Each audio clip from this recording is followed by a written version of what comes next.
Hello, my dear students. Once again, welcome back to MKJC. And in today's lecture, we are going to start with a new chapter, with a new unit, I must say. So that the name of that new chapter is Principles of Inheritance and Variation, जिसको आप प्यार से क्या बुलाते हैं? Genetics. क्या name है इस चैप्टर का? जेनेटिक्स बोलते हैं हम इस चैप्टर को. तो principles of inheritance and variation, और इनको हम बोलते हैं, इतने बड़े नेम की बजाय हम इसको बोल सकते हैं we are going to study about genetics. Genetics का मतलब क्या है? जेनेटिक्स में आपको एक छोटा सा चीज़ नज़र आ रहा होगा, क्या? GENE, gene. तो यहाँ पे हम किसकी बात करेंगे? जीन की. बहुत इंटरेस्टिंग चैप्टर है बेटा, बहुत मज़ा आने वाला है और बहुत सारी गुत्थियाँ सुलझेंगी यहाँ पे, और बहुत ज़्यादा आपका जो होरिजोन है दैट विल गेट वाइटन अप. तो मज़ा आने वाला है इस चैप्टर को पढ़ने में. देखो, मुझे तो बड़ा मज़ा आता है, पढ़ने में भी आया था और पढ़ाने में भी बहुत मज़ा आता है. एंड आई होप सो, मुझे लगता है बायोलॉजी में जितना भी मेरा एक्सपीरियंस है, मैं कहती हूँ कि बच्चों को सबसे ज़्यादा मज़ा जो है जेनेटिक्स पढ़ने में आते हैं. और जेनेटिक्स में मुझे नहीं लगता उनका कोई भी क्वेश्चन कभी गलत होता है, क्योंकि एक तो ये चैप्टर थोड़ा सा मैथमेटिकल रेशोज़ के ऊपर बेस्ड है, और बहुत सारे इंटरेस्टिंग फैक्ट्स के ऊपर बेस्ड है, और बहुत सारी हमारी जो क्यूरोसिटी है उसको भी हल करता है, उसको भी शांत करता है. क्यों? क्यूरोसिटी क्या है? चलो सबसे पहले हम एक काम करते हैं, हम जेनेटिक्स की एक डेफिनेशन लिखने की कोशिश करते हैं. What is genetics? जेनेटिक्स क्या है बेटा? दैट ब्रांच ऑफ साइंस, और यू कैन से biology, that branch of biology which deals with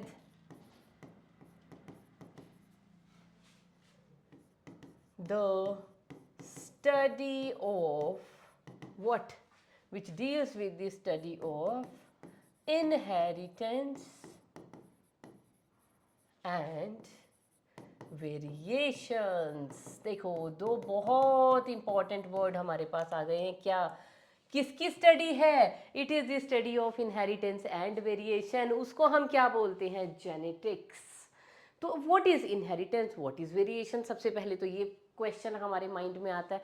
तो इनहेरिटेंस क्या है बेटा? Inheritance is actually the process of transmission of character from one generation to the another generation, और you can say from parents to their offspring. और general भाषा में मैं आपको समझा देती हूँ कि इनहेरिटेंस क्या होती है. अब देखिए, आप अपने कुछ फीचर्स देखिए, आपको देख के क्या आपकी फैमिली में कभी किसी ने कहा है कि आप मम्मा जैसे हो, आपका नाक आपकी मदर पे है, आपकी हाइट आपके पापा पे, मतलब कोई भी फीचर कहीं ना कहीं आपकी रिजेंबलेंसेज आपके पेरेंट्स के साथ हैं, आपके सिबलिंग्स के साथ हैं, इवन आपके father, forefather, grandfathers के साथ हैं. क्यों है? क्यों है? अब किसी का सपोज करो, किसी की हाइट है, अरे ये तो बड़ा लंबा हो रहा है, ये तो पापा की तरह हाइट खींच लेगा ये बच्चा, तो है ना. अरे इसकी आइज़ का देखो कलर ब्लू है या ग्रीनिश आइज़ है इसकी, या यू कैन से, चलो हम कॉमन सी बात करेंगे जो मोस्ट ऑफनली मिलता है, ब्लू ग्रीन तो बड़ी एक्सट्रीम हो गई. ब्राउन कलर्ड आइज़ हैं, अरे ब्राउन कलर आइज तो इसकी मम्मा की है, तो आंखें इसकी मम्मा जैसी हैं. लिप्स की शेप जो है ये देखो इस जैसी है. तो कहीं ना कहीं जो रिजेंबलेंस है, हम कहते हैं ना, you looks like your father और you looks like your mother. तो ये जो रिजेंबलेंसेज हैं बहुत सारे लोग हमें बता देते हैं, और हमें खुद भी पता होता है हमारा ये फीचर हमारी मम्मा से मिल रहा है, ये पापा से मिल रहा है, भाई से मिल रहा है, बहन से मिल रहा है. तो ये जो रिजेंबलेंसेज हैं किस वजह से हैं? अब ये क्या सिर्फ रिजेंबलेंसेज हैं या हम उनकी पूरी की पूरी कॉपी हैं? सपोज किसी को, अब जैसे मुझे देख के मेरे जो रिलेटिव्स हैं वो क्या बोलते हैं, you are a ditto copy of your father. तो डिटो कॉपी का मतलब क्या? मैं अपने पापा का क्लोन हूँ? हाँ, नहीं, मैं अपने पापा का क्लोन नहीं हूँ, मैं उनसे रिजेंबल करती हूँ. रिजेंबलेंस का मतलब क्या? आप मतलब डिटो उन जैसे नहीं, नहीं, मैंने क्या कहा? मैं क्लोन नहीं हूँ. अगर मैं डिटो होती तो मैं क्लोन होती, मैं सिर्फ उनसे रिजेंबल करती हूँ. लेकिन क्या रिजेंबलेंस के साथ साथ कुछ ऐसे फीचर हैं जहाँ पे मैं उनसे डिफर करती हूँ? यस. अगर मेरे पापा को और मुझे देखें, क्या मेरा एग्जाम्पल छोड़िए, आप खुद को देखिए. सपोज करिए आप में से बहुत सारे अपने पापा के साथ मेल खा रहे हैं, या बहुत सारे अपनी मम्मी के साथ मेल खा रहे हैं, तो क्या आप उनकी डिटो कॉपी हैं? देखिए, क्या बिल्कुल डिट्टो कॉपी हैं आप उनकी? कहीं ना कहीं थोड़ा बहुत डिग्री ऑफ डिफरेंस तो ज़रूर होगा, क्योंकि डिट्टो होगी फिर तो एक को हटाओ दूसरे को रखो, ऐसा हो नहीं सकता. तो थोड़ी थोड़ी कहीं ना कहीं डिफरेंस तो है, जिससे पहचान सकते हैं कि सपोज फादर और सन बिल्कुल डिट्टो एक जैसे हैं, लेकिन फिर भी पहचान ले ये पापा है और ये बेटा है. तो वो जो डिग्री ऑफ डिफरेंस है उसको हम बोलते हैं वेरिएशन. और ये जो रिजेंबलेंसेज हैं, ये रिजेंबलेंसेज किसकी वजह से हैं? ये रिजेंबलेंसेज हैं इनहेरिटेंस की वजह से। इनहेरिटेंस क्या, हमारे पेरेंट्स में कुछ कैरेक्टर्स थे, उन कैरेक्टर्स को कौन कंट्रोल करता है, जीन्स। चलो जीन्स पे भी बाद में आएंगे। हमारे पेरेंट्स के कुछ कैरेक्टर्स थे, तो जब हमारा जन्म हुआ तो हमारे पेरेंट्स से, जब उनके गैमीट्स फ्यूज हुए तो हमारे पेरेंट्स के कैरेक्टर उनके क्रोमोसोम के थ्रू कहाँ पे आ गए, हम लोग में आ गए, और वो वहाँ पे आके एक्सप्रेस हो गए। तो हम में उनके कैरेक्टर आए हैं तो हम उनसे रिजेंबल करने लग गए। तो ये जो कैरेक्टर का ट्रांसमिशन है from one generation to the another generation, this is known as inheritance. So what is inheritance? Inheritance is the process of transmission of characters from one generation to another generation. और you can write down parents to their offspring. एक generation हो गई parents, और उनकी second generation क्या हुई, उनकी offsprings, मतलब उनके बच्चे। समझ में आ गया? इस प्रोसेस को हम बोलते हैं inheritance. Then what is variation? Variation क्या होती है बेटा? डिग्री ऑफ डिफरेंस बिटवीन, या degree of difference by which, हम एनसीईआरटी वाली लाइन ही लिखेंगे, degree of difference by which progeny को हम और क्या बोलते हैं, ऑफस्प्रिंग्स, डिफर्स फ्रॉम देयर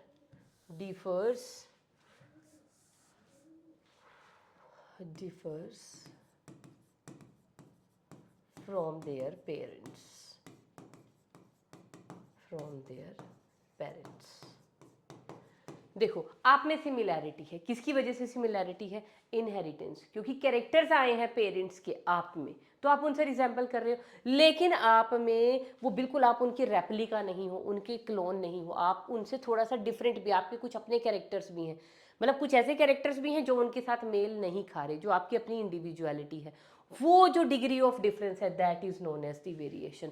तो इन दोनों एस्पेक्ट्स की साइंस को, इनकी स्टडी, इन दोनों एस्पेक्ट्स की स्टडी वाली साइंस को हम क्या बोलते हैं? That is known as genetics. और ये जो इनहेरिटेंस है, ये जो सब कुछ हो रहा है, ये रिजेंबलेंसेस है, ये जो कैरेक्टर एक जनरेशन से दूसरी जनरेशन में इनहेरिट हो रहे हैं, इनका मेन कोज क्या है? इनके पीछे बेटा जो मेन कोज है इनहेरिटेंस का, मेन कोज होता है बेटा जीन्स। और जीन्स भी नहीं लिखूंगी, क्या लिखेंगे? Expression of genes. किस वजह से आप अपने पेरेंट्स से रिजेंबल कर रहे हैं? It is because of expression of genes. मतलब आपके पेरेंट्स से आप में क्या आए? जीन्स, और वो जीन्स आके आप में एक्सप्रेस हो गए। देखो जीन्स तो मम्मी से भी आए हैं, जीन्स पापा से भी आए हैं। अगर सपोज करो आपका जो हेयर टाइप है, जो हेयर कलर है, ब्लैक है, ब्राउन है, या और किसी कलर के हैं, इंटरमीडिएट शेड के हैं, सपोज पापा के ब्लैक है, मम्मा के ब्राउन है, आपके हेयर आए ब्लैक, तो मतलब आपका हेयर का कलर जो है किससे मैच कर रहा है? आपके फादर से मैच कर रहा है। तो जीन तो मम्मा का भी आया था, लेकिन पापा का जीन आप में एक्सप्रेस कर गया, तो उसकी वजह से आपकी रिजेंबलेंस किसके साथ हो गई? पापा के साथ। तो इनहेरिटेंस मतलब क्या है? It is just simply the transmission of character. अब कैरेक्टर ट्रांसमिट तो हो गया, लेकिन वो आप में दिख क्यों रहा है? दिख किसकी वजह से रहा है? क्योंकि वो जीन जो उस कैरेक्टर को कंट्रोल कर रहा था वो एक्सप्रेस कर गया है आपकी जनरेशन में। ठीक है, तो अब हमारा प्रॉब्लम कहाँ शुरू होता है कि मैम ये चीज़ें ना हमने 10th में भी कुछ कुछ छोटी छोटी धीरे धीरे कुछ पढ़ी हुई हैं, लेकिन यहाँ पे घुसी नहीं है ना, हम चीज़ों में कंफ्यूज हो जाते हैं। कहाँ पे मैम? पीछे हमें आया था जीन्स, कुछ टर्म आई थी एलील्स, कुछ बात कर रहे थे हैप्लॉइड, कोई बात कर रहा था डिप्लॉइड, पता नहीं क्या क्या चल रहा था, हीट्रोजाइगट, जाइगोट्स, होमोज, heterozygous condition, homozygous condition, haploid, diploid, alleles, allelomorphs, multiple alleles, genes, ये चीज़ें होती क्या हैं? तो जब भी हम जेनेटिक्स को स्टार्ट करते हैं बेटा, सबसे पहले हम क्या कोशिश करते हैं? ये जो बेसिक टर्मिनोलॉजी है जो हमें घुमा के रखती है, जो चीज़ें हमें क्लियर नहीं है, हम उस बेसिक टर्मिनोलॉजी की सबसे पहले बात करते हैं। तो सबसे पहले बेसिक टर्मिनोलॉजी में हमारे पास क्या नेम आता है? जीन, जो हमें बहुत परेशान करता है कि एक होता है जीन, एक होता है क्रोमोसोम, क्या डिफरेंस है? ये दोनों तो समझ में नहीं आते, एक और तीसरा कूद पड़ता है बीच में, दैट इज एन एलील। अब मैम इनमें डिफरेंस बताओ। सबसे पहले क्रोमोसोम, जीन, एलील। भाई हमारे कैरेक्टर को कौन कंट्रोल कर रहा है? क्रोमोसोम कर रहा है क्या? जीन कर रही है क्या? एलील कर रही है क्या? उसके अलावा कैरेक्टर क्या होता है, ट्रेट क्या होता है? क्योंकि बहुत सारी बुक्स में क्या वर्ड यूज़ किया जाता है, देखो यहाँ पे भी जो मैंने डेफिनेशन लिखा है ना, इसमें भी आपको लिखा मिलेगा process of transmission of traits. तो पेट में दर्द हो जाएगा, ये क्या हुआ, ये एक और नई चीज़ कूद पड़ी। तो जेनेटिक्स की जहाँ पे आपको टर्मिनोलॉजी समझ आ गई तो आधा काम तो वैसे ही हो गया। उसके बाद तो बेटा जेनेटिक्स बहुत सिंपल हो जाती है। तो let's start with the terminology first. और यहाँ पे हम सबसे पहले बात करेंगे जीन की। जीन क्या है? जीन क्या है लिख लीजिए। Gene is DNA. क्या होता है? डीएनए है। और आप क्या कह सकते हो जीन को? सेगमेंट ऑफ डीएनए, मतलब अभी सेगमेंट वैगमेंट बाद में समझाऊंगी, आप ये समझिए। जीन को समझाने के लिए सबसे पहले मैं आपको समझाती हूँ क्रोमोसोम क्या होता है, या इसके लिए एक सबसे अच्छी लाइन लिख लीजिए। जीन क्या है? It is the basic unit of inheritance. जो इनहेरिटेंस है ना, inheritance means transmission of character from one generation to another. It is possible only because of the genes. तो जीन्स कंट्रोल करते हैं इनहेरिटेंस को। जो ट्रांसमिशन है कैरेक्टर का from one generation to another, ये किसकी वजह से हो पा रहा है, इसको कौन कंट्रोल कर रहा है? This all is regulated by genes. और ये जीन्स होते क्या हैं? Are they chromosomes? Are these chromosomes? Chromosome है क्या जीन? नहीं। देखो क्रोमोसोम क्या होते हैं, सबसे पहले वो समझिए। हमारी सेल्स के न्यूक्लियस के अंदर क्या प्रेजेंट होता है? डीएनए। डीएनए क्या है? Genetic material. और डीएनए क्या है? कितने मीटर होती है? या आप जूनियर क्लासेस में भी पढ़ चुके हो और 11th में भी पढ़ चुके हो। टोटल डीएनए की लेंथ जो एक सेल के न्यूक्लियस के अंदर प्रेजेंट होती है बेटा, वो कितनी होती है? That is 2.2 metres. मीटर, समझ रहे हो? दुपट्टा होता है ना, एक कमीज सलवार जो पहनती हैं लेडीज, उसके साथ दुपट्टा जो लेती हैं, चुन्नी जिसको बोलते हैं, जो भी आप बोलते हो, दुपट्टे की अप्रोक्सीमेटली लेंथ जो होती है दैट इज अराउंड, वैसे 2.5 मीटर का होता है तो 2.25 मीटर, मतलब उतना लगा लो अप्रोक्सीमेटली, एक छोटे वाला दुपट्टा। तो 2.2 मीटर इतना लंबा डीएनए हमारे पास होता है। और उसको कौन एकोमोडेट करके रखता है? हमारा न्यूक्लियस। और न्यूक्लियस का साइज पता है कितना होता है? न्यूक्लियस का साइज होता है बेटा 10⁻⁻⁶ मीटर के आसपास। -6 को ध्यान में रखना। -6 का मतलब समझते हो ना? तो इतनी सी जगह में जो हमें दिखता भी नहीं है नेकेड आई से, सेल ही नहीं दिखता, सेल के अंदर का न्यूक्लियस तो कहाँ दिखेगा? सेल ही माइक्रोस्कोपिक है। सेल के अंदर न्यूक्लियस तो भैया वो तो बिल्कुल ही बहुत ज्यादा माइक्रोस्कोपिक है, और उसके अंदर 2.2 मीटर डीएनए हमें एकोमोडेट करना है। तो कैसे एकोमोडेट करते हैं? डीएनए की पैकेजिंग होती है, और वो डीएनए की पैकेजिंग हम पढ़ेंगे यही जेनेटिक्स में हम सब कुछ पढ़ने वाले हैं। तो ये 2.2 मीटर का डीएनए हमने इतने से छोटू से न्यूक्लियस के अंदर इसको एकोमोडेट करना है। कैसे करेंगे? पैकेजिंग। पैकेजिंग का मतलब क्या है? डीएनए को हम वाउंड करना शुरू करेंगे, मतलब इसकी वाइंडिंग शुरू करेंगे। वाइंडिंग का मतलब समझ आ रहे हो? इसको गूंथना शुरू करेंगे एक दूसरे के ऊपर। जैसे इतनी लंबी डीएनए की स्ट्रैंड है, ये इसके ऊपर लिपटेगी, थोड़ी छोटी हो गई, ये इतनी हो गई, है ना? अभी सिंगल थी तो इतनी है, अब ये डबल हो गई। अब इसके पैकेजिंग के लिए बहुत सारे प्रोटीन्स लगते हैं, हिस्टोन, नॉन हिस्टोन, उनमें अभी नहीं घुसेंगे। फिर ये और वाउंड हो गया, और टाइट हो गया, फिर ये और हो गया, और हो गया। तो जैसे जैसे मतलब ये जो डीएनए है ये धीरे धीरे धीरे क्या होना शुरू हो जाएगा? जैसे जैसे इसकी वाइंडिंग होगी, इसकी कॉइलिंग होगी, आई मस्ट से, डीएनए क्या है? कॉइल होना शुरू हो जाएगा, पैकेज होना शुरू हो जाएगा। और ये क्या हो जाएगा? जब ये मैक्सिमम हो जाएगा तो मतलब मैक्सिमम कंडेंसेशन के बाद हम इस डीएनए को क्या बोलते हैं? It is known as the chromosome. और क्रोमोसोम का स्ट्रक्चर सबको पता है ना बेटा क्या होता है? तो 2.2 मीटर क्या है? DNA length. और न्यूक्लियस कितना है? 10⁻⁻⁶ मीटर। तो ये जो डीएनए की इतनी बड़ी लेंथ है, इसकी क्या हो जाती है? कॉन्डेंसेशन। और इस कॉन्डेंसेशन से हमारे पास क्या बन जाते हैं? क्रोमोसोम्स। तो इतना बड़ा डीएनए उस छोटे से न्यूक्लियस के अंदर किस वजह से अकोमोडेट हो पाया है? क्योंकि उसकी कॉइलिंग हो गई, उसकी पैकेजिंग हो गई, उसको कर करके गूथ के एक दूसरे के ऊपर कॉइल कर करके टाइटली पैक करके उसको कंडेंस करके क्या बना दिए? क्रोमोसोम। तो अब ये जो डीएनए है जब क्रोमोसोम बन चुका है कंडेंसेशन के बाद, कॉइलिंग के बाद, तो ये हमें कैसा दिखाई देता है? क्रोमोसोम हमें दिखाई देते हैं बेटा ऐसे, है ना? चलो ऐसे बना लो आप इसको, ये है क्रोमोसोम। मैं इसको या इस तरह से दिखा देते हैं, दिस इज ऑल्सो क्रोमोसोम। ये ऐसे दिखा लीजिए, ये ऐसे, आपकी मर्जी है, चाहे सिंगल थ्रेड दिखा लीजिए, चाहे इस तरह से, जो आपको पसंद हो। तो ये है क्रोमोसोम, और क्रोमोसोम में ये क्या है, सेंटर में कंस्ट्रिक्शन प्रेजेंट होती है। इस कंस्ट्रिक्शन को हम क्या बोलते हैं, this constriction is known as centromere. और ये क्या होती है क्रोमोसोम की, दीज आर 2 आर्म्स। ये होती है बेटा पी आर्म, और ये नीचे वाली क्या होती है, this is known as Q arm. तो इसको पी आर्म क्यों बोलते हैं, वैसे इतनी कॉम्प्लेक्सिटी में आपको जाना नहीं चाहिए, भी ज़रूरत नहीं है।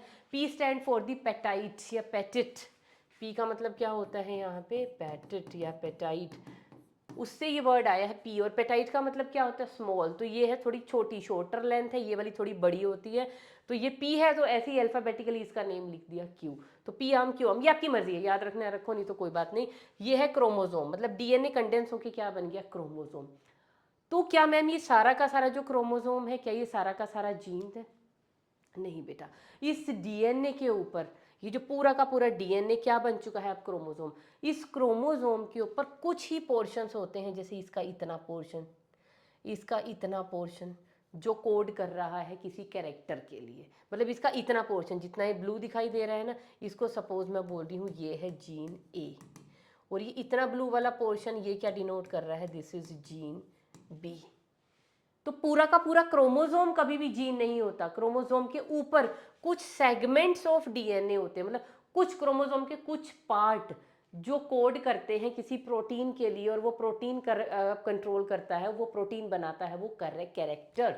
जो तो हम क्या कहेंगे, वो जो कैरेक्टर है, सपोज हेयर का टाइप, कर्ली है, स्ट्रेट है, रफ है, सिल्की है, लॉन्ग है, शॉर्ट है, सपोज हेयर का कैरेक्टर है। हेयर का कैरेक्टर कौन कंट्रोल कर रहा था, ये जीन।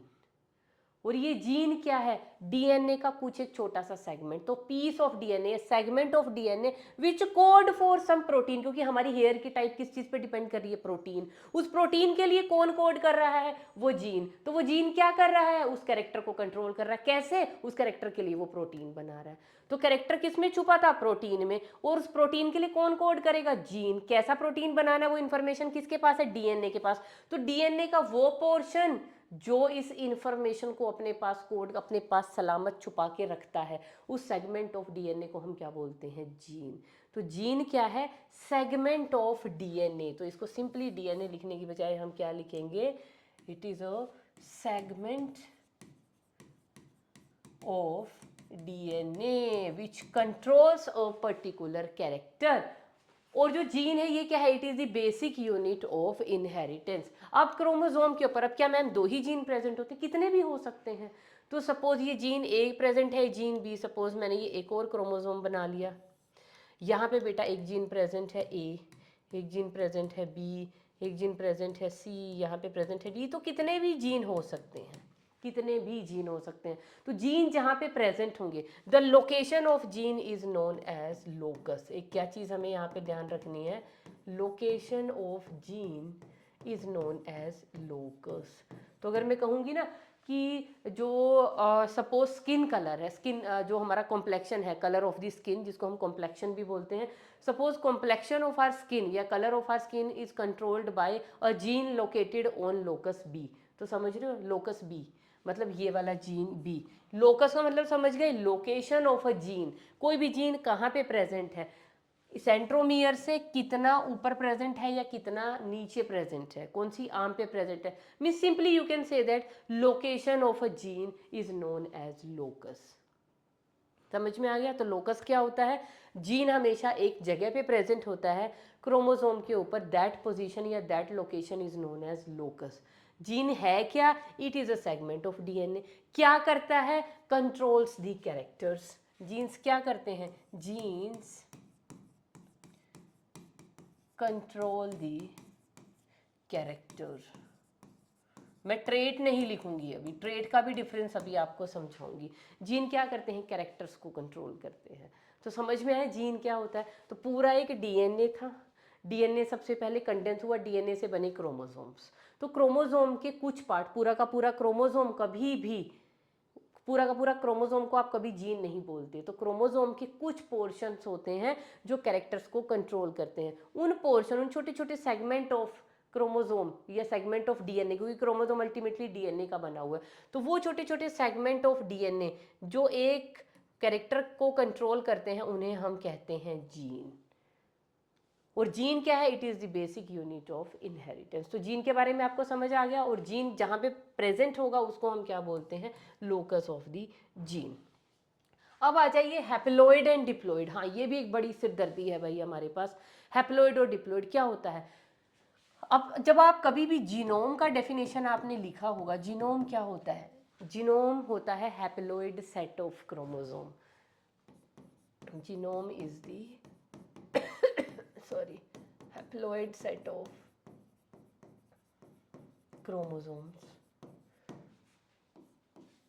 अब किसी भी ऑर्गेनिज्म का जो जीनोम है वो हैप्लॉइड है या डिप्लॉइड है ना? अब वो हम लिख देते हैं, जैसे स्पोरोफाइट है।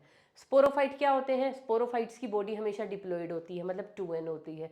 जितने भी गैमीटोफाइट है, लाइक एल्गी पढ़ी थी आपने, ब्रायो पढ़ी थी, जितने भी लोअर ऑर्गेनिज्म जिनमें गैमीटोफिटिक फेज लाइफ का डोमिनेंट होता है वो क्या होते हैं? हैप्लॉइड होती हैं। तो गैमीटोफाइट हैप्लॉइड होता है, स्पोरोफाइट डिप्लॉइड होता है। अब मैम ये है क्या हैप्लॉइड और डिप्लॉइड? बड़ी परेशानी है। जर्म सेल्स जो हैं वो क्या होती हैं?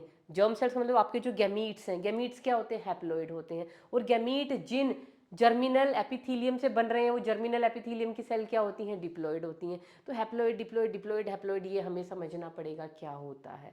अब बेटा सपोज हम लोग का आप एग्जाम्पल ले लेते हैं ह्यूमंस का। सबसे पहले फॉर एग्जाम्पल ह्यूमंस, यहाँ से समझने की कोशिश कीजिए, आपको इजी हो जाएगा।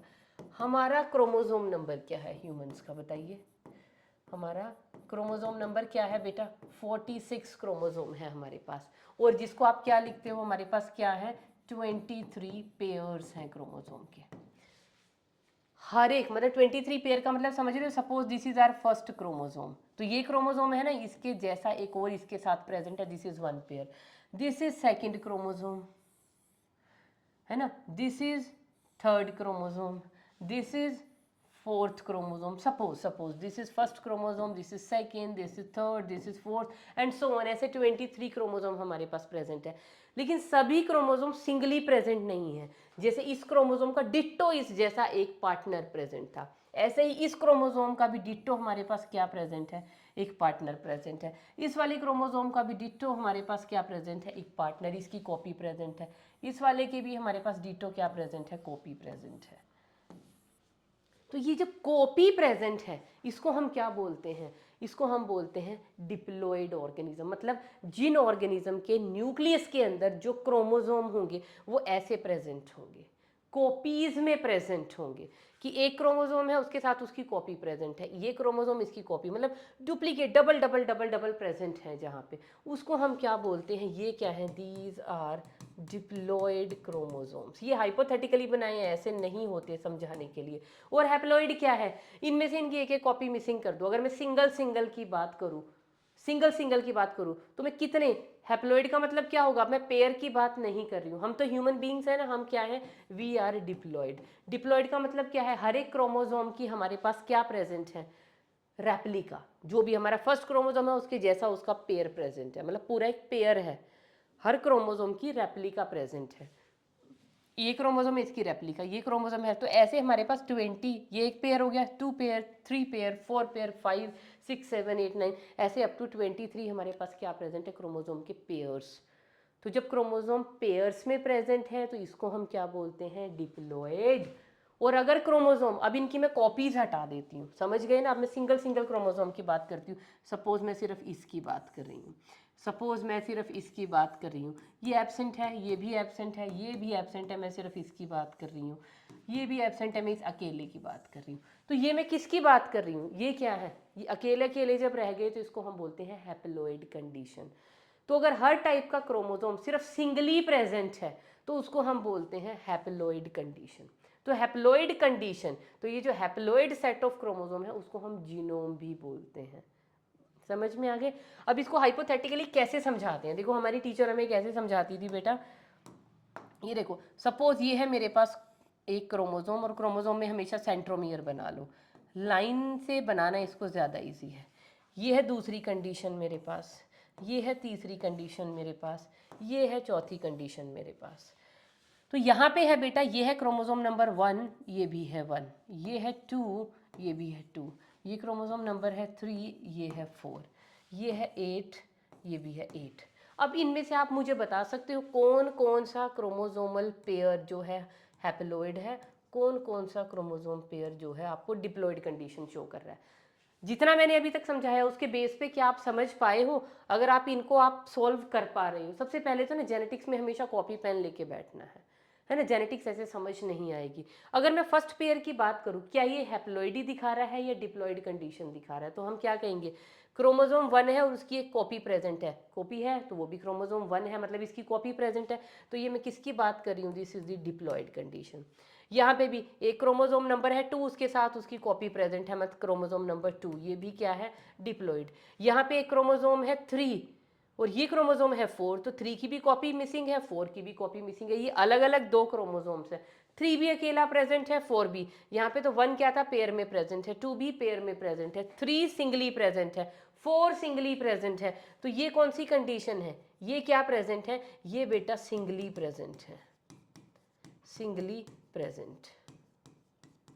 तो इस कंडीशन को हम क्या बोलते हैं, 3 और 4 क्या दिखा रहे हैं, हैप्लॉइडी या हैप्लॉइड कंडीशन। अब इधर आ जाइए, क्रोमोसोम नंबर, सपोज मैं हाइपोथेटिकली लिख रही हूँ 8 और इधर 8 की कॉपी प्रेजेंट है, तो यहाँ पे क्या है, कॉपी प्रेजेंट है। क्रोमोसोम की जब कॉपी प्रेजेंट होगी तो उसको हम क्या बोलते हैं, डिप्लॉइड। तो जब हमने लिखा था ना 11th में, जब हम प्लांट किंगडम भी पढ़ रहे थे, वहाँ पे हम लिखते थे ना बेटा कि गैमीटोफाइट जो होता है या गैमीटोफिटिक फेज जो होता है, इट इज़ ऑलवेज हैप्लॉइड, और जो स्पोरोफिटिक फेज होता है या स्पोरोफाइट होता है, it is always diploid.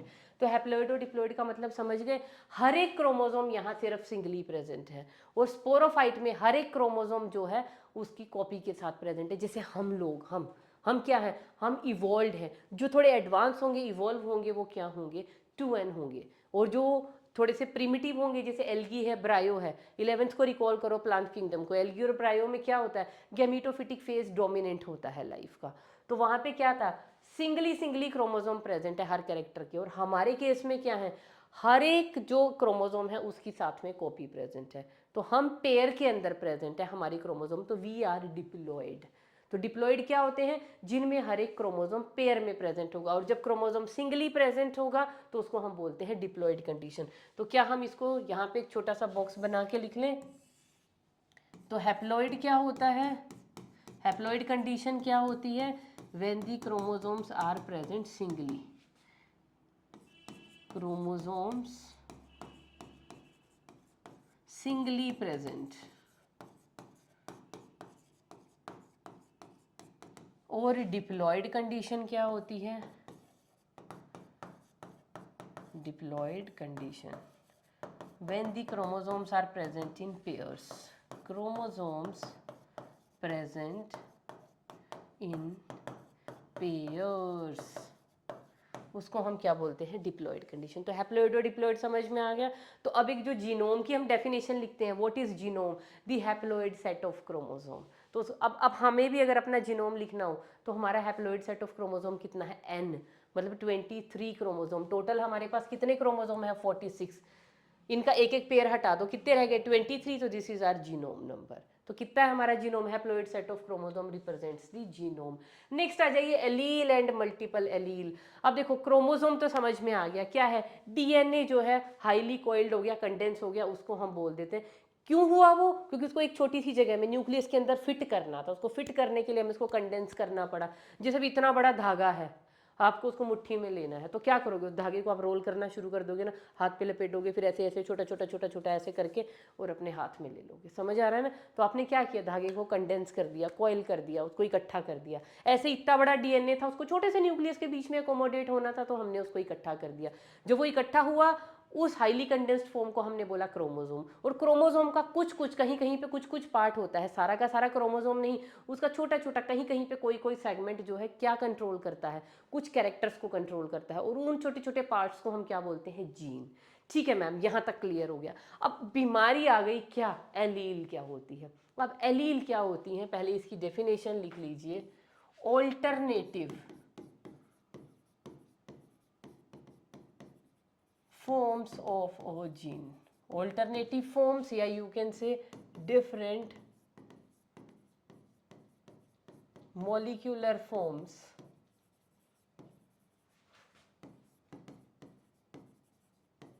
Of a gene. नहीं आया मैम समझ में, चलो समझा देते हैं। मैंने अभी क्या लिखा है, जीन किस चीज को कंट्रोल करता है, कैरेक्टर को। Means each character is controlled by a gene. Suppose हमारे पास कैरेक्टर मैंने लिया है, कौन सा कैरेक्टर लें, सपोज आई कलर है ना, कैरेक्टर मैंने लिया है फॉर एग्जाम्पल आई कलर, उससे उसको कंट्रोल कर रहा है एक जीन, हाइपोथेटिकल है ना, लिख लीजिए जी जीन कंट्रोल कर रहा है। अब ये क्या आई कलर, अब आई कलर तो एक कैरेक्टर हो गया। अब आई कलर कितने टाइप का हो सकता है, आई कलर बेटा ब्लैक आईज भी हो सकती हैं, ब्लू आईज के जीन्स भी हो सकते हैं, ग्रे भी हो सकते हैं, है ना, ग्रीनिश आईज भी हो सकती हैं, और जितनी मर्जी वेरिएशन लिख लो, है ना, जो भी हमने मोटी मोटी लिख दी। तो कैरेक्टर है आई कलर। तो आई कलर मतलब आई का कलर काला भी हो सकता है, किसी में ब्राउन भी हो सकता है, ग्रे भी हो सकता है, ग्रीनिश भी हो सकता है, ब्लूइश भी हो सकता है ना। ब्राउन जो मोस्ट कॉमन है वो तो हमने लिखा ही नहीं, ये लो सपोज ये है। तो ये है एक कैरेक्टर, और इस कैरेक्टर की ये क्या हो गई, ऑल्टरनेटिव फॉर्म। ठीक है, अभी भी नहीं समझा, आप ऐसे समझिए। एक डिश का नेम है पिज़्ज़ा, ठीक है। जब आप ऑर्डर करने जाते हो तो आप ये कहते हो पिज़्ज़ा दे दो। अब भाई पिज़्ज़ा वाले जब आप जाओगे, आप कहीं पे पिज़्ज़ा हट में चले गए, आप डोमिनोज में चले गए, ऑब्वियसली पिज़्ज़ा खाने गए हो तो आप ही कहोगे पिज़्ज़ा दे दो। आपको उन्हें अपना वेरिएंट बताना पड़ता है ना, कि भैया आपको फार्म हाउस चाहिए, आपको वेजी डिलाइट चाहिए, आपको मार्गरेटा चाहिए, या आपको क्या चाहिए, वॉट एवर जो भी आप खाते हो। तो ये जो मैंने नेम्स लिए ये सारे के सारे क्या है, उस पिज़्ज़ा के वेरिएंट्स। तो मेन डिश का नेम क्या है, पिज़्ज़ा, वो क्या हो गए उसके वेरिएंट। जैसे पनीर है, ठीक है जी, पनीर करी खानी है, हमें पनीर की सब्जी खानी है, पनीर तो भैया कढ़ाई पनीर भी है, पनीर लबाबदार भी है ना, पनीर मलाई कोफ्ता भी है, या और भी पनीर भुर्जी भी है, और शाही पनीर भी है, कितने सारे वेरिएंट्स। तो पनीर पनीर के कितने सारे वेरिएंट्स, सब्जी के, सब्जी पनीर की सब्जी के कितने सारे वेरिएंट। मेन डिश क्या थी, पनीर की सब्जी। तो पिज़्ज़ा से समझ गए ना, pizza is the main dish और वो उसकी ऑल्टरनेटिव वेरिएशन है। ऐसे ही मेन कैरेक्टर क्या है, आई कलर। और आई कलर कितने टाइप का हो सकता है, इनको हम क्या बोलते हैं, these all are known as the traits. जैसे अभी हमारे चैप्टर के अंदर आने वाला है, ये है फर्स्ट एग्जाम्पल। दूसरा एग्जाम्पल मैं दूं, like height of a plant, height of a plant, किसी भी प्लांट की हाइट या तो बेटा टॉल हो सकती है या ड्वार्फ हो सकती है। तो height of a plant, this is the character. Character क्या ले रहे हैं हम, प्लांट की हाइट के साथ डील कर रहे हैं। तो प्लांट की हाइट हो गई कैरेक्टर, लेकिन हाइट कितने टाइप की हो सकती है, या तो प्लांट टॉल हो सकता है या प्लांट ड्वार्फ। ये मैंने एग्जांपल क्यों लिया, हमारी जेनेटिक्स से ही एग्जांपल लिया। तो इस कैरेक्टर की दो फॉर्म्स हो सकती हैं, टॉल या ड्वार्फ। तो ये क्या हो गई, दीज आर ट्रेट्स। तो कैरेक्टर और ट्रेट में सबसे पहले बताओ बेटा डिफरेंस समझ में आया। कैरेक्टर होता है कैरेक्टर, जो मेन कैरेक्टर है, लेकिन उसकी जो ऑल्टरनेटिव फॉर्म्स या उसकी जो ऑल्टरनेटिव एक्सप्रेशन, मतलब आप कह सकते हो उसकी जो वेरिएशंस हैं उस कैरेक्टर की, कि कैरेक्टर तो है ये। अब जैसे फ्लावर कलर ले लो, फ्लावर कलर इज मतलब colour of the flower is the character. अब वो कलर कितने तरह का हो सकता है फ्लावर में, सपोज वाइट भी हो सकता है, पर्पल भी हो सकता है, पिंक भी हो सकता है। तीन कलर आ गए। तो ये तीन कलर क्या हो गए, कैरेक्टर क्या था, कलर। और कितने टाइप का कलर आ सकता है, ये क्या हो गई, ट्रेट्स। तो कैरेक्टर और ट्रेट का मतलब समझ में आ गया। ट्रेट्स क्या है, वेरिएंट्स ऑफ दिस कैरेक्टर। तो character is controlled by gene and traits are controlled by alleles. समझ में आए। तो कैरेक्टर है एक, तो उसको कंट्रोल भी कर रहा है जीन। उस कैरेक्टर की ऑल्टरनेटिव फॉर्म्स है, और इतनी सारी ऑल्टरनेटिव फॉर्म को कौन कंट्रोल करता है, उस जीन की ही ऑल्टरनेटिव फॉर्म्स, जिनको हम कहते हैं एलील्स। लाइक जैसे हाइट ऑफ द प्लांट है, हाइट ऑफ द प्लांट, अब इसकी दो ट्रेट्स हैं, प्लांट या तो टॉल होगा या ड्वार्फ होगा। अगर टॉल होगा तो उसके लिए एलील है कैपिटल टी, अगर ड्वार्फ है उसके लिए एलील है हमारे पास स्मॉल टी। तो एलील्स क्या होती हैं, alleles are alternative forms of a gene. तो जीन की ऑल्टरनेटिव फॉर्म की क्यों जरूरत पड़ी, क्योंकि बेटा जीन तो कंट्रोल करता है मेन कैरेक्टर को, लेकिन उस कैरेक्टर की जो वेरिएंट्स हैं जिनको हम ट्रेट्स कहते हैं, उनके लिए भी तो जीन, एक ही जीन सारे काम, एक ही जीन लंबाई के लिए भी रिस्पॉन्सिबल है वही जीन, ड्वार्फनेस के लिए भी रिस्पॉन्सिबल है वही जीन, इस काम के लिए भी उस काम के लिए भी नहीं। तो उस जीन की ऑल्टरनेटिव फॉर्म होती है कि जीन तो मैं वही हूँ, किस चीज़ का, हाइट का, लेकिन मैं टॉलनेस दर्शा रहा हूँ या मैं ड्वार्फनेस दर्शा रहा हूँ। तो अगर टॉलनेस का जीन है तो मतलब ये टॉलनेस की एलील है, इस जीन की एलील, और ड्वार्फनेस की ये टी इसकी एलील है। तो ऑल्टरनेटिव फॉर्म, सबसे सिंपल डेफिनेशन है, alternative forms of a gene are known as alleles. और यूजुअली अब मल्टीपल एलील क्या होती हैं, जनरली क्या होता है, each trait is controlled by a pair of allele. क्या लिख सकते हैं, each trait is controlled by a pair of alleles. हर एक ट्रेट जो है पेयर ऑफ एलील से कंट्रोल हो रही है, लेकिन कुछ कैरेक्टर्स हैं, कुछ ट्रेट्स हैं which are controlled by more than one allele या मोर देन टू एलील्स, है ना। Alleles which are traits which are controlled by more than two alleles, उनको हम बोलते हैं मल्टीपल एलीलिज्म। लाइक एग्जाम्पल लिख देती हूँ मैं आपको, human blood group, human blood grouping, human blood group. अब ह्यूमन ब्लड ग्रुप बेटा कितने टाइप का है, देखो एक टाइप तो होता है हमारे पास ए, एक होता है बी, एक होता है ओ, एक होता है ए बी, है ना, प्लस माइनस, वो ओ पॉजिटिव है वो नेगेटिव है वो बात नहीं कर रहे। तो 4 टाइप के हमारे पास ब्लड के फिनोटाइप हैं। और आपको पता है ब्लड ग्रुप को कंट्रोल करने वाले जीन को हम क्या बोलते हैं। ये ब्लड ग्रुप क्या हो गया, इसको ना फ्रेश पेज पे ले जाते हैं। देखो कैरेक्टर क्या है, यहाँ पे समझो आप इसको, कैरेक्टर क्या है बेटा, ब्लड ग्रुप। अब कैरेक्टर है, इसको कंट्रोल कौन कर रहा होगा, जीन। उस जीन को हम क्या बोलते हैं, दैट इज आई जीन।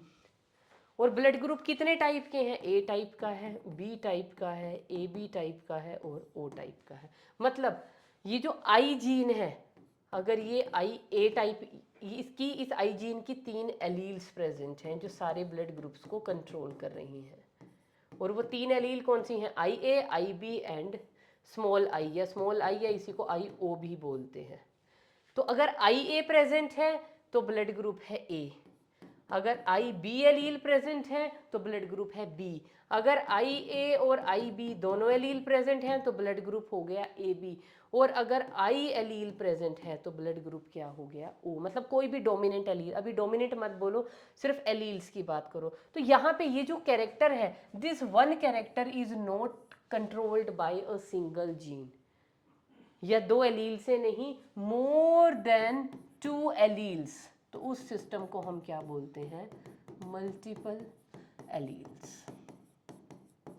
अगर कोई भी कैरेक्टर जो है मल्टीपल एलील से कंट्रोल हो रहा है, देखो एक character I A, I B and I, 3 allele से कंट्रोल, इस आई को ही आप आई नॉट भी लिख सकते हो। तो इतनी सारी एलील एक ही कैरेक्टर को कंट्रोल कर रही हैं, इसलिए इस सिस्टम को हम क्या बोल रहे हैं, मल्टीपल एलीलिज्म।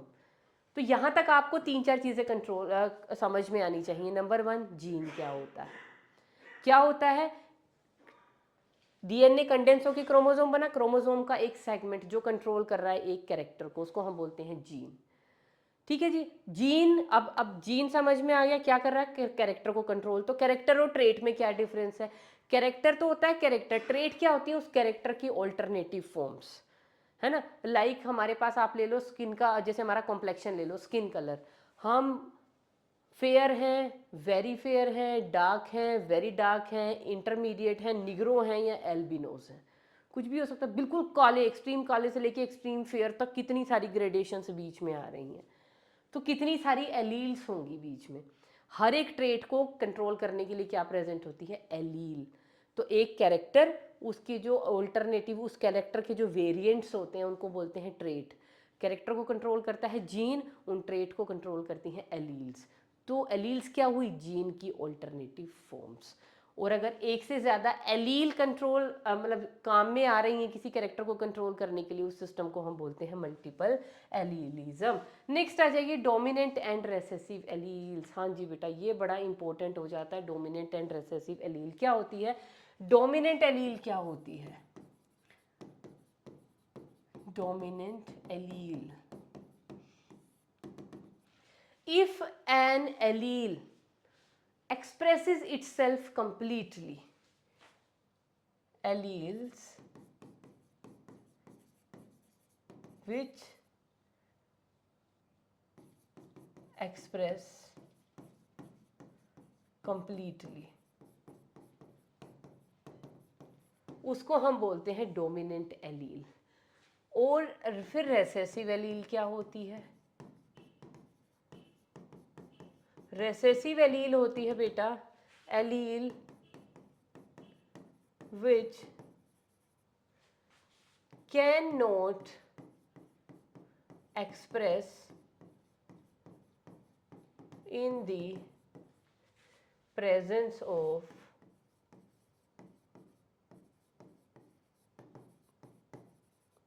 dominant allele, है ना। मतलब कि और सिंपल लैंग्वेज में आप क्या लिख सकते हो, allele which gives the expression, मतलब वो एलील जो एक्सप्रेशन देती है उसको हम कहते हैं डोमिनेंट एलील। और अगर डोमिनेंट एलील, अब रिसेसिव एलील क्या होती है, अगर डोमिनेंट एलील प्रेजेंट है तो वो कभी भी अपने आप को एक्सप्रेस नहीं कर पाएगी, मतलब दबी रह जाएगी, उसको हम बोलते हैं रिसेसिव एलील। लेकिन ये रिसेसिव एलील भी अपना एक्सप्रेशन दे सकती है, कब? बट एक्सप्रेसेस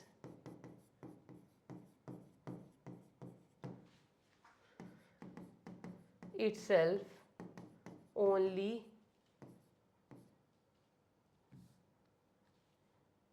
during homozygous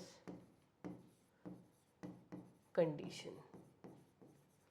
जब होमोजाइगस कंडीशन होगी सिर्फ तभी अपने आप को एक्सप्रेस कर पाएगी। ठीक है, ये तो मैंने अभी लिखा, अब इसको समझा देते हैं। पहले जो इनका सिंबल देख लीजिए, डोमिनेंट एलील को हम हमेशा कैसे, क्या सिंबल उसके लिए यूज करते हैं, क्या सिंबल यूज करेंगे? Capital letter. और सबसे जो क्लासिक एग्जाम्पल हम लेके चलते हैं ना, सपोज हमने कैरेक्टर लिया प्लांट की हाइट। अब प्लांट की हाइट टॉल भी हो सकती है, ड्वार्फ भी। तो जो डोमिनेंट कैरेक्टर क्या होता है, जो मैक्सिममली सबके अंदर प्रेजेंट होता है, तो टॉलनेस। तो टॉल क्या है, देखो plant height is the character. Plant height क्या है हमारे पास? कैरेक्टर। उस कैरेक्टर की दो ट्रेड्स हैं, प्लांट की हाइट है, प्लांट की हाइट टॉल भी हो सकती है, प्लांट की हाइट ड्वार्फ भी हो सकती है। तो टॉल और ड्वार्फ क्या है, इस प्लांट की हाइट की दो ट्रेट है। तो टॉलनेस के लिए जो रिस्पॉन्सिबल है एलील, वो है कैपिटल टी, और दूसरा जो ड्वार्फनेस के लिए है उसको हम बोलते हैं स्मॉल टी। कैपिटल टी क्यों है? क्योंकि ये अपने आप को एक्सप्रेस करती है, इसीलिए हम इसको क्या बोलेंगे, इसको हम बोलेंगे डोमिनेंट एलील। तो उसको किससे लिखेंगे? कैपिटल लेटर टी से।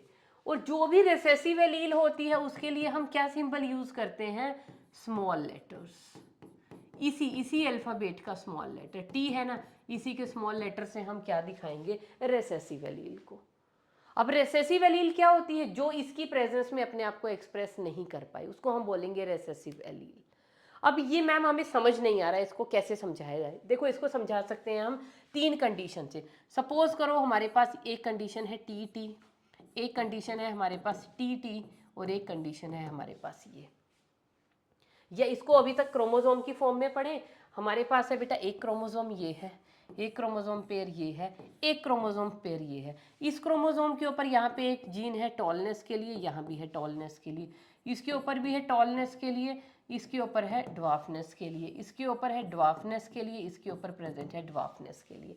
अभी तक हम इस फॉर्म में पढ़ रहे थे, लेकिन इनको आप सिंप्लीफाई करके ऐसे भी लिख सकते हो। इतने बड़े बड़े क्रोमोसोम बनाने की बजाय हम लिख सकते हैं टी टी, इसको लिख सकते हैं टी टी, इसको लिख सकते हैं स्मॉल टी स्मॉल टी। अब यहाँ पे देखो, यहाँ पे क्या है, जो भी कैरेक्टर है प्लांट, मतलब ये है क्रोमोसोम, क्रोमोसोम के ऊपर हाइट, प्लांट की हाइट के लिए क्या प्रेजेंट है? जीन। और वो जीन की कौन सी एलील प्रेजेंट है? दोनों कैपिटल प्रेजेंट है। तो दोनों कैपिटल प्रेजेंट है, तो कैपिटल कौन सी थी? डोमिनेंट। तो ये क्या हो जाएगा यहाँ पे? प्लांट कैसा होगा? टॉल। क्योंकि डोमिनेंट अपने आप को क्या करती है? एक्सप्रेस करती है। तो टॉल वाली एलील है तो वो तो एक्सप्रेस करेंगी ही करेंगी।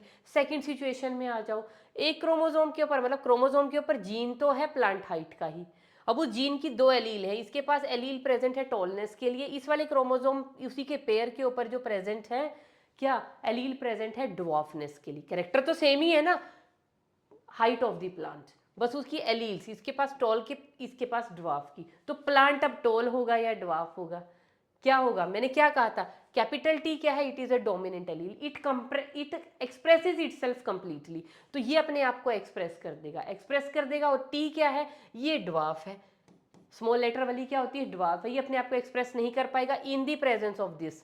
अगर ये, अब जैसे यहाँ पे कैपिटल नहीं प्रेजेंट है, सिर्फ स्मॉल है, स्मॉल, तो जब स्मॉल प्रेजेंट है ये अपने आप को एक्सप्रेस कर देगा, प्लांट कैसा होगा, ड्वार्फ। जब अकेला टॉल था तो क्या है, टॉल। जब अकेला स्मॉल टी है, ड्वार्फ। लेकिन जब कैपिटल टी और स्मॉल टी है तो क्या होगा, हमेशा डोमिनेंट अपने आप को एक्सप्रेस करेगा, रेसेसिव छुप के बैठ जाता है उसके डर से, और यहाँ पे भी प्लांट क्या होगा, टॉल होगा। तो डोमिनेंट और रेसेसिव एलील समझ में आ गई, जो अपना एक्सप्रेशन दे देगा वो डोमिनेंट एलील है, जो उसकी प्रेजेंस में छुप जाएगा वो रेसेसिव एलील है। लेकिन अगर डोमिनेंट नहीं प्रेजेंट तब वो अपने आप को एक्सप्रेस कर देता, वो भी फिर अपना एक्सप्रेशन देता, कब, only when dominant is not present. क्या यहाँ पे कैपिटल टी प्रेजेंट है, नहीं प्रेजेंट। वही घर पे जैसे काम होता है ना, मम्मी पापा, तो अगर पापा, सपोज करो किसी घर में पापा की चल रही है ना, तो पापा की चल रही है तो पापा ने कोई ऑर्डर दिया है, मजाल मम्मी का कुछ और दिल कर, पापा कह रहे हैं आज हम ये खाने जाएंगे बाहर, मम्मी का दिल है नहीं नहीं हमें ये चीज़ नहीं खानी भाई, हमें तो, वो कह रहे चने भटूरे खाने हैं, मम्मी कह रही है पानी पूरी खानी है, लेकिन मम्मी पापा से इतना डर रही क्योंकि पापा डोमिनेटिंग हैं। तो पापा क्या है, एक डोमिनेट एलील है, पापा की चलेगी, मम्मी हवा भी नहीं निकालेगी मुझे, ठीक है हम चना भटूरा ही खाते हैं, ठीक है। जब अकेले पापा की चल रही है तो पापा की चल रही है, और जब पापा मम्मी तब भी इकट्ठे हैं तब भी पापा की चल रही है, क्यों, क्योंकि मम्मा पापा से डर रही है। लेकिन जब पापा घर पे नहीं है तो मम्मी आ गई मैदान में, आज पापा नहीं है आज मेरी चलेगी, तो बच्चों की पिटाई कौन लगा रहा है, पापा नहीं लगा रहे, अब मम्मी कह रही है अब मेरी चलेगी, तो मम्मी क्या है, एक रेसेसिव एलील है। तो ये क्या हो गया, डोमिनेंट कौन हो गया, जो छा रहा है, जो अपना एक्सप्रेशन दे रहा है, जो डोमिनेट कर रहा है। तो डोमिनेंट और रेसेसिव जब इकट्ठे प्रेजेंट होंगे तब भी किसकी चलेगी, डोमिनेंट की। तो डोमिनेंट रेट वो होती है जो अपना एक्सप्रेशन देती है, मतलब जिसकी बात मानी जाती है। तो उसके साथ रेसेसिव का होना ना होना इट डजेंट मैटर। तो रेसेसिव अपना एक्सप्रेशन सिर्फ कब देती है, ओनली ड्यूरिंग होमोजाइगस कंडीशन। तो जब ये होमोजाइगस कंडीशन में होगी, मतलब इसके साथ कैपिटल लेटर या डोमिनेंट एलील नहीं होगी, ये सिर्फ तभी अपना एक्सप्रेशन देगी। अब आ जाइए जीनोटाइप एंड फिनोटाइप। अब देखो मैंने आपको पीछे कंडीशन दी थी, क्या, कैपिटल टी, एक कंडीशन थी कैपिटल टी स्मॉल टी, और तीसरी कंडीशन थी स्मॉल टी। अब मैं क्रोमोसोम्स नहीं बना रही। इन कंडीशंस में देखिए, इस प्लांट को मैंने क्या कहा था, ये प्लांट है टॉल, क्योंकि भाई इसके पास दोनों डोमिनेंट एलील है। यहाँ पे डोमिनेंट मिसिंग है तो मजे आ गए किसके, रेसेसिव एलील के। मैं एक्सप्रेशन दूंगी, इसने दे दिया, और इसका एक्सप्रेशन था क्या, इसका एक्सप्रेशन था ड्वार्फ, इसने दे दिया। लेकिन जब दोनों इकट्ठी प्रेजेंट थी तो किसकी चलेगी, डोमिनेंट वाले की, तो एक्सप्रेशन क्या आएगा, टॉल। तो अगर इस तरह के प्लांट को आप देखें तो ये आपको टॉल दिख रहा है, ये टॉल दिख रहा है, ये ड्वार्फ दिख रहा है, मुझे कैसे पता चला, जब इन प्लांट्स को उगाया तो ये लंबा होगा, ये लंबा होगा, ये छोटा होगा।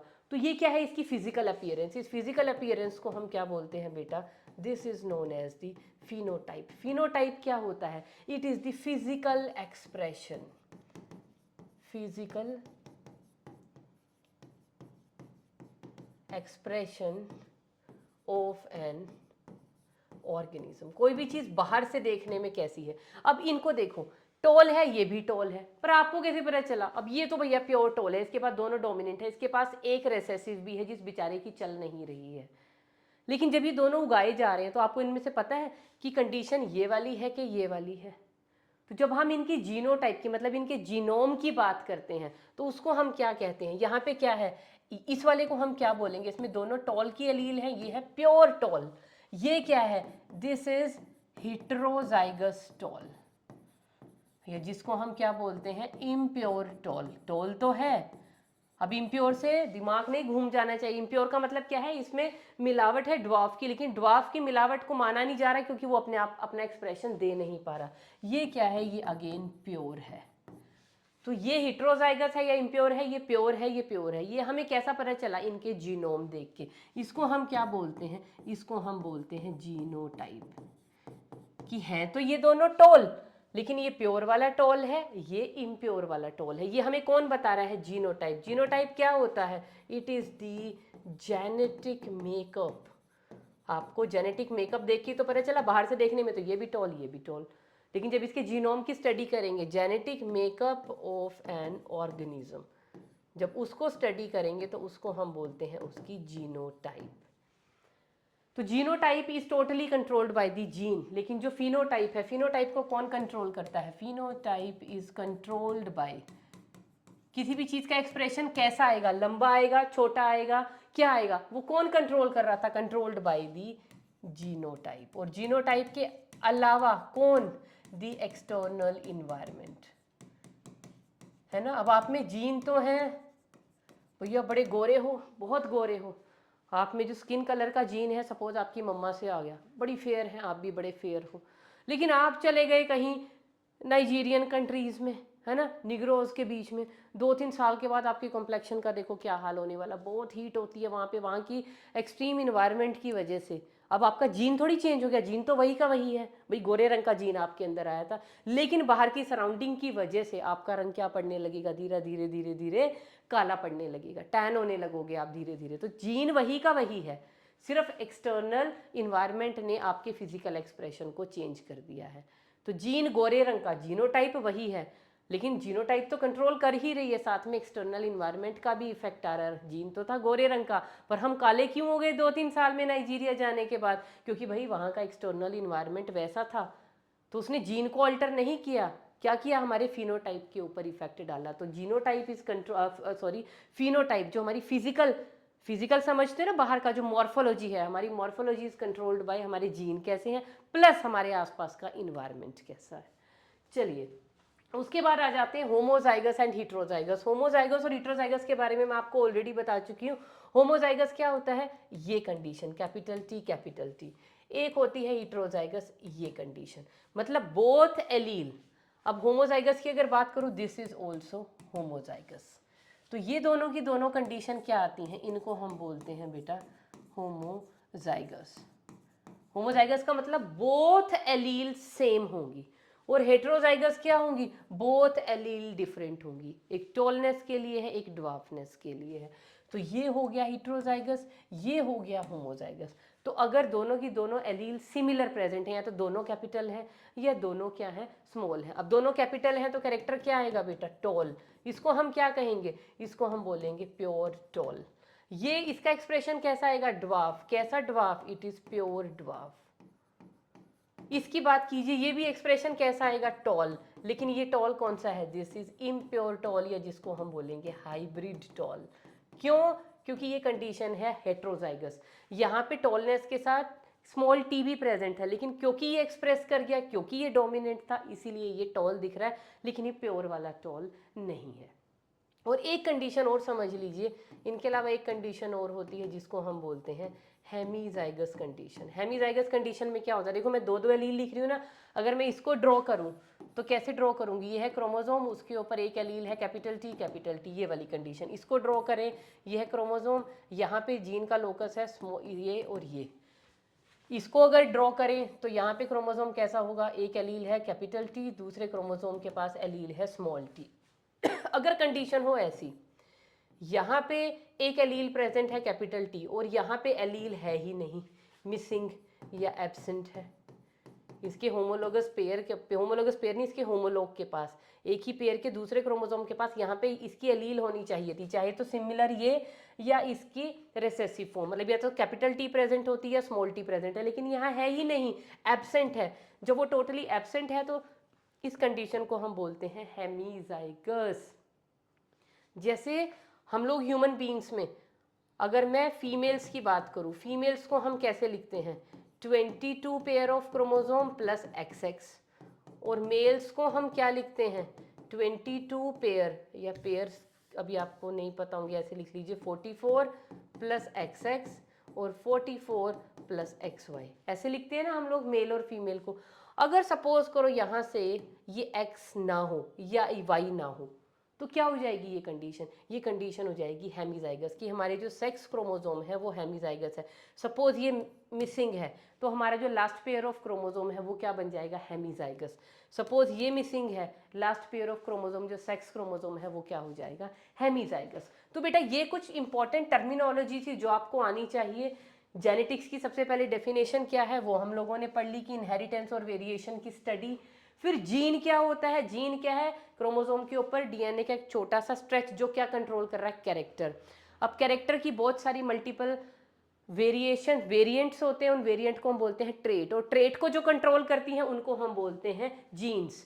अब कंडीशन हैप्लॉइड भी हो सकती है, डिप्लॉइड भी। हैप्लॉइड और डिप्लॉइड का मतलब, हैप्लॉइड में क्रोमोसोम सिंगली प्रेजेंट होते हैं, डिप्लॉइड में कैसे प्रेजेंट होंगे, इन पेयर्स प्रेजेंट होंगे। डोमिनेंट एलील वो होती है जो अपना एक्सप्रेशन देती है, रिसेसिव वो होती है जो डोमिनेंट की प्रेजेंस में अपना एक्सप्रेशन नहीं दे पाती, लेकिन जब डोमिनेंट प्रेजेंट नहीं है और वो होमोजाइगस कंडीशन में है तब अपना एक्सप्रेशन दे जाती है।